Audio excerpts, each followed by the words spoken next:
भाइयों और बहनों, कल मैंने कहा था लव जिहाद पर मैं बोलूँगा। लव जिहाद क्या है? किसी धर्म की बेटी किसी दूसरे धर्म से शादी कर ले, उसको लव जिहाद कहते हैं।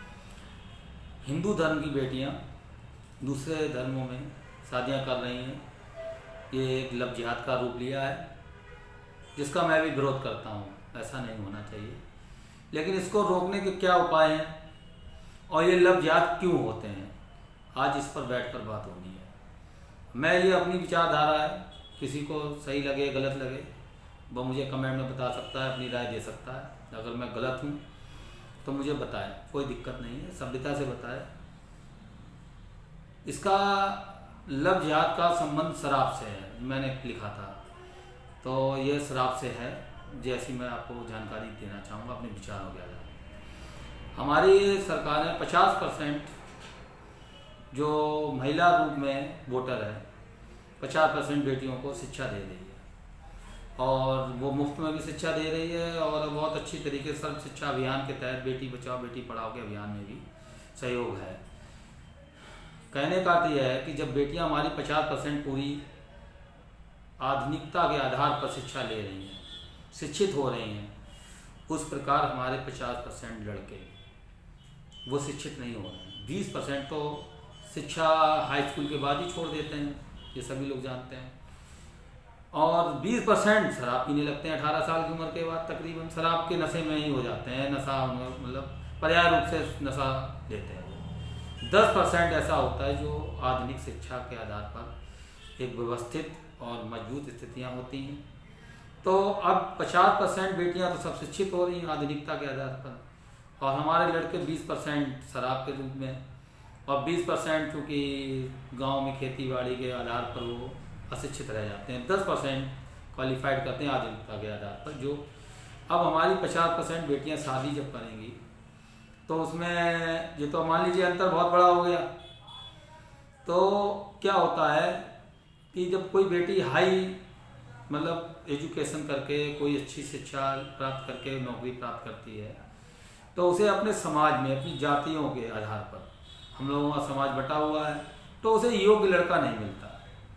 योग्य मिलेगा भी कैसे, क्योंकि उस योग्यता में उस जात का होना बहुत ही मुश्किल, क्योंकि 20% पॉपुलेशन जो होशियार होती है वो शराब के नशे में आदी होती है, क्योंकि वो कुछ करना चाहती है लेकिन वो पैसा उसके हाथ में आना चालू हुआ, अब वो शराब पीना चालू कर देती है। जो शराब ज़्यादा जो पीते हैं वो मेहनत कश और होशियार लोग होते हैं, लेकिन वो काफ़ी मेहनत के कारण शराब के नशे में पड़ जाते हैं, क्योंकि उनके पास पैसा आने लगता है। तो जो शराब पीता है वो बहुत ही होशियार और आधुनिकता के आधार पर बहुत कुछ देश में बना सकता है, लेकिन वो नशे के आधार पर उसमें फेल हो जाता है।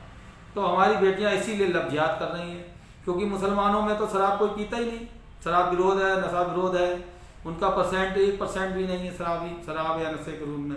जबकि हिंदुओं में तो 100%, अगर पुरुषों के आधार माना जाए तो 50% पुरुष वोटर के रूप में है, तो वो 30% शराब पीते हैं, नशा करते हैं। करना चाहिए, उसकी मैं बुराई नहीं करता, मैं शराब मुक्त उत्तर प्रदेश बनाने के मूड में हूँ, लेकिन उसमें शराब का बिहार या गुजरात की तरह बंदी नहीं करना चाहता हूँ।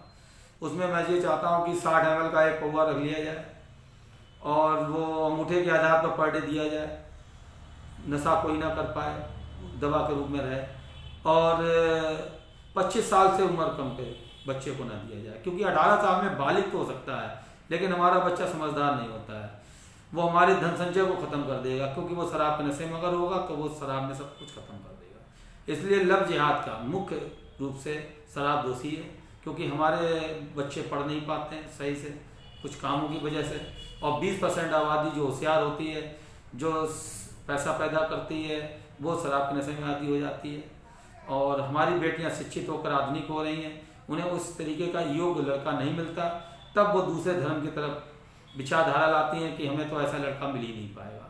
तो इस लव जिहाद को रोकने का एक सबसे बड़ा अगर उद्देश्य अगर सफल करना है तो शराब पर विरोध लगाएं, और हमारे बच्चों को शिक्षा आधुनिकता के आधार पर बेटियों की तरह ही होनी चाहिए, ये विचारधारा लाएं, और दूसरे धर्मों से सीख लेनी चाहिए कि जब दूसरा धर्म शराब पर विरोध करता है तो हम उसके साथ बराबरी करना चाहते हैं, उससे आगे निकलना चाहते हैं, तो उनके कुछ अच्छे जो विचार हों उनको अपना लेना चाहिए।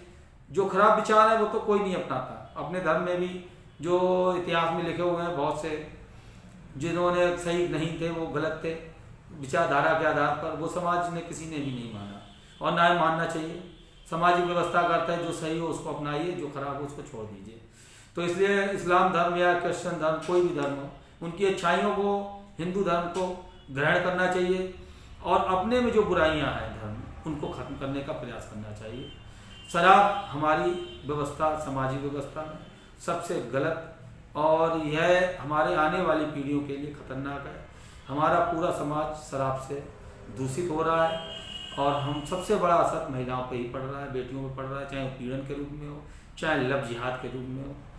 उनके पिता बेटियों को शिक्षा नहीं दे पा रहे हैं, वो शराब पीते हैं, बेटियां मजबूरन लव जिहाद पर तरफ चली जाती हैं, क्योंकि उनके पिता तो जैसे घर में बच्चा सोच रहा है मेरा पिता कुछ पैसा लेकर आ रहा होगा, खर्च करेगा, कुछ मिठाई ला रहा होगा, कोई भी रूप में मान लीजिए, तो वो पहुंचता शराब पीकर, तो वहाँ के बच्चे, बेटियां, माता पिता जो भी उसके होते हैं, वो सब दुखी होते हैं, व्यथित होते हैं।